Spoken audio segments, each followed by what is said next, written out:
BJP মাঠে ঘাটে মানুষের সাথে থেকে রাজনীতি করে আর বিরোধীরা রাজনীতি করে ফোন ও সাংবাদিক সম্মেলনের মাধ্যমে, এটাই মূল পার্থক্য।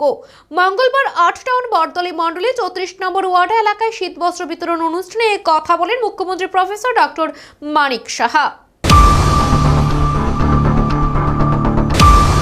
মকর সংক্রান্তির আগের দিন মঙ্গলবার ৮ টাউন বরদলি মণ্ডল কমিটির অন্তর্গত ৩৪ নম্বর ওয়ার্ডের উদ্যোগে দশমী ঘাট এলাকায় দুস্থদের মধ্যে শীতবস্ত্র বিতরণ করা হয়। এই অনুষ্ঠানে উপস্থিত ছিলেন এলাকার বিধায়ক তথা রাজ্যের মুখ্যমন্ত্রী ডক্টর মানিক সাহা সহ মণ্ডল সভাপতি ও অন্যান্য নেতৃবৃন্দ। এই অনুষ্ঠানে বক্তব্য রাখতে গিয়ে মুখ্যমন্ত্রী বলেন, অনেকেই বলছেন শীত কমে গেছে, তাই এখন শীতবস্ত্র দিয়ে কি লাভ। তিনি জানান, শীতবস্ত্র জোগাড় করতেও বিভিন্ন সমস্যা থাকে, তাই কিছুটা সময় লাগে। তিনি বলেন, এই ধরনের উদ্যোগ শুধুমাত্র মানুষকে খুশি করার জন্যই নয়, এতে আমরাও খুশি হই। এই ধরনের সামাজিক কাজে যুক্ত থাকলেই মস্তিষ্ক থেকে দুটো হরমোন নিঃসৃত হয়ে যে আমাদের দেহ ও মনকে অন্যরকম আমেজে ভরে তোলে, এতে ফিল গুডের বিষয়টি চলে আসে। মুখ্যমন্ত্রী বলেন, প্রধানমন্ত্রী নরেন্দ্র মোদী সবসময় বলে থাকেন সবকা সাথ সবকা বিকাশ।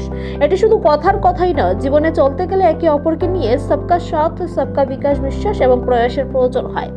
তিনি জানান, বিজেপির ধর্মই হলো সেবা, এই সেবার মধ্যেই আমরা থাকতে চাই। আগামী দিনেও এই ধরনের সেবামূলক কাজ আমরা চালিয়ে যাব। তিনি আরো বলেন, উশৃঙ্খলতার মান্যতা দেয় না সরকার, তাই সবাই মানুষের মতো হয়ে চলুন। তা না হলে অভিভাবক হিসেবে যে পদক্ষেপ গ্রহণ করার তা সরকার গ্রহণ করবে। তিনি বলেন, রাজ্যে এখন শান্তির বার্তা বহন ফিরে এসেছে।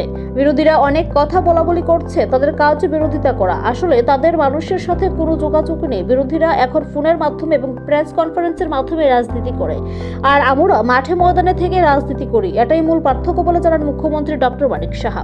যে মানুষের মতো হয়ে চললে ভালো, এবং মানুষের মতো না চললে তার জন্য যা যা একটা গার্জিয়ান হিসাবে যা যা করা আমরা সেটা করব, এবং সমস্ত এলাকার মধ্যে আমরা শান্তি প্রতিষ্ঠিত করতে চাই।